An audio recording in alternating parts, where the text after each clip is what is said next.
Malayo na nga ang narating ng dating tindera ng isda na si Nova, tagumpay sa negosyo. At kapag sinabing malayo, hindi lang sa tabi-tabi, nakapagpatayo pa siya ng eskwelahan sa London. Ekta-ektaryang lupain sa Batangas at Zamboanga del Sur na nagkakahalaga ng milyones. Pero ito ang talagang bongga.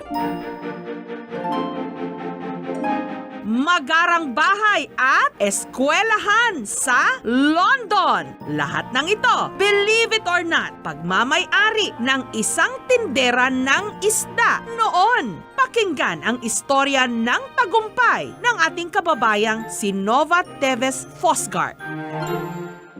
Mula sa pamilya ng mga mangingisda sa Tukuran, Zamboanga del Sur, si Nova, panganay sa 6 na magkakapatid. O Suki, liga dito, bili ka! Para makatulong sa pamilya, nagtinda si Nova ng isda sa palengke. Mahirap pero masaya. May oras ka Sabado at Linggo at saka summer. Pag may delivery ng sa gabi, ganun din. Doon ko din na naramdaman ang hirap.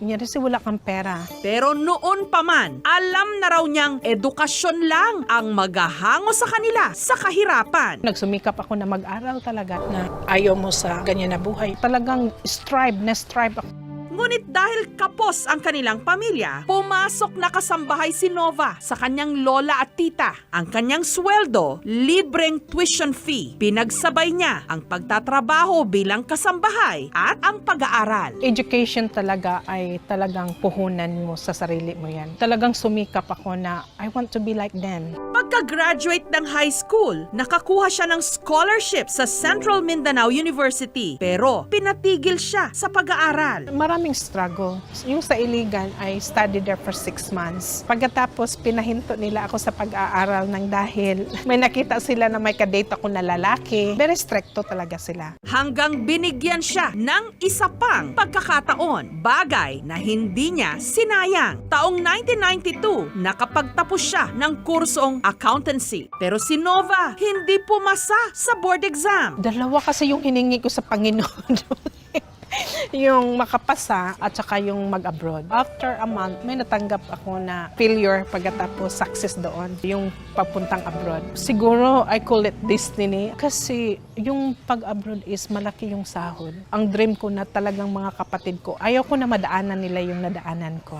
Kaya 6 na taon pang nakipagsapalaran bilang OFW sa Hong Kong. Sa Hong Kong, ang dami ding mga pangyayari. Na-terminate ako 3 months. Wala akong mapuntahan. Wala akong kilala doon sa Hong Kong. Iyak nang iyak ako nang dahil ano nang gagawin ko sa sarili ko. Doon ko na ano sa sarili ko na importante talaga ang education. Hanggang pinalipat siya sa London para alagaan naman doon ang magulang ng kanyang amo sa Hong Kong. Ang lungkot na naramdaman ni Nova na pawi nung nakilala niya ang Briton na si John Fosgard, manunulat sa isang eskwelahan. I just remember very bubbly personality, very smiley person. I remember she danced or we danced together. I think I gave her my phone number, and I think, to say things kind of went from there in a fairly accelerated way. Ang bait-bait niya, para ba siyang anghel. We always talk on the phone. First time we met in the party, katapos yung second time na nag-date kami. It was quite a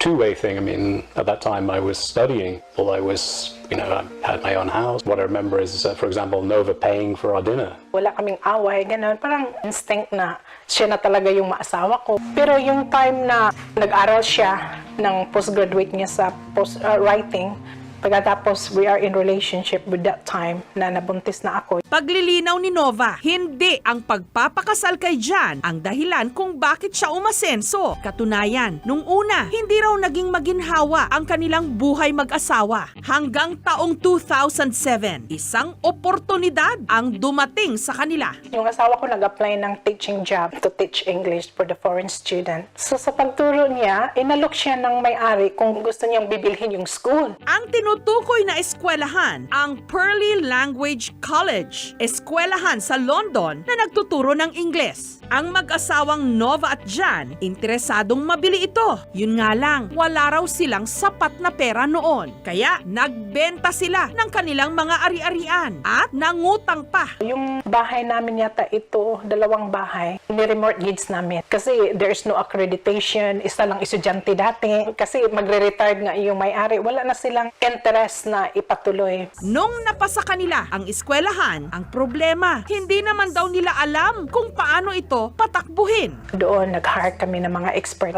Pagbigyan ka ng kaalam. Kasi we don't have experience with school, you know, how to run it. And after 4 years, we apply for accreditation for the regulation. We support each other. His role is more on academic side. I am more on admin. We know how better to handle things with all of the things we've With the learned. experience. With experience, yeah. But we had to learn all those things the hard way. At matapos ang 10 taong paghihirap at pagtsatsaga, kanila na ngayon ang eskwelahang ito sa London. Bayad na ang kanilang mga utang. Ang isang building na ito sa London, may 15 silid-aralan. Meron silang mahigit 3,000 mga estudyante mula sa 25 mga bansa. At accredited sila ng British Council. Kinikilala rin maging ng England's Independent Schools Inspectorate na siyang namamahala sa katulad nilang mga eskwelahan sa London. This is Sarah, our office manager. This is the travel books. Wow. And the first room, there are 4 bedrooms here. It's not really perfect, but all the way for 18 years of marriage, and we understand each other. So just respect for who you are. Not take things for granted. We want to keep the family together at any cost. Pero sa lahat ng biyayang na kay Nova sa London, ang para sa kanya pinakamalaki at hindi matatawaran ang kanyang mister na si Jan at ang kanilang anak na si Jonas. Yun nga lang, hindi maiwasan ni Nova na paminsan-minsan hanap-hanapin pa rin ang kanyang lupang sinilangan. Kaya sa linggong ito, balik Pilipinas si Nova. A mixture of emotion. Hindi ko nakita yung mama, kapatid ko.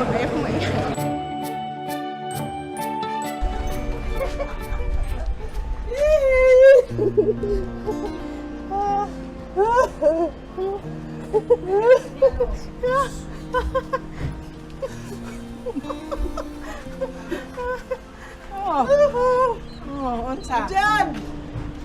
Itong bahay na to, binili ko para sa kanila. Nalipay kay ko ni Nova nga na asinso siya. Natabangan niya ang mga igsoon pag humag-eskwela. Pasalamat ko sa iya kami nangahuman og eskwela sa pagtabang niya namo. Pasalamat ako sa Diyos nga si Nova nalampos siya sa iyang pag-eskwela. Sana hindi siya malimot sa akin. Ipinagmamalaki ni Nova ang lahat ng katas ng kanyang paghihirap.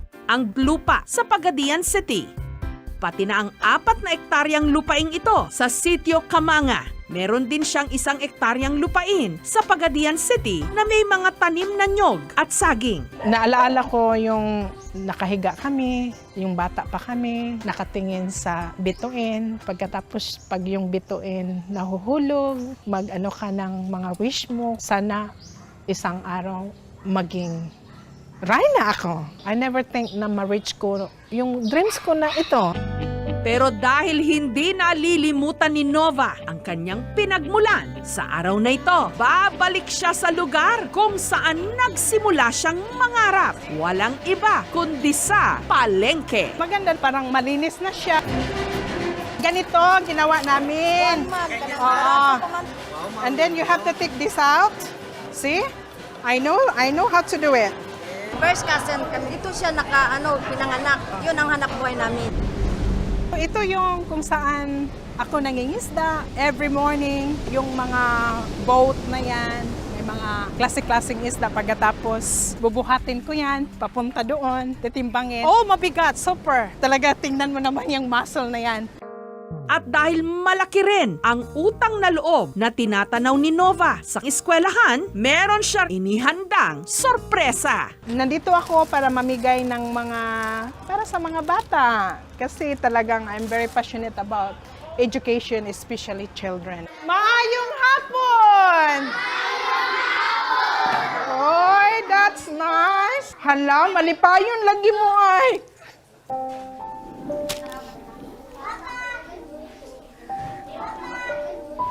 This is my childhood being a happy child. Despite na walang kinakain. No? Tingnan mo mga bata, mga masaya. I used to be like that. Salamat mga bata. Oh, you're welcome. Upo lang, upo lang. Buhay talaga is araw-araw you're learning different things. Na maging wise ka, na maging wide yung isipan mo. Maibigay ko lang ng payo sa mga iba na mag-aral. Pag ang tao na may dream, huwag kang gagapang eh. Kailangan takbo ka palagi. Baka yung pintuan na yan na bukas, pag hindi mo pinasok, mamimiss mo. Bawat isa sa atin, ipinanganak na magkakaiba ang estado sa buhay. O Suki, liga dito, biliga! Hindi pantay-pantay ang mga oportunidad. Gayunman, may mga katulad ni Nova na makapagpapatunay na bagamat importanteng lumingon sa iyong pinagmulan, ang higit na mahalaga kung saan ka patungo. Thank you for watching mga kapuso. Kung nagustuhan niyo po ang videong ito, subscribe na sa GMA Public Affairs YouTube channel. And don't forget to hit the bell button for our latest updates.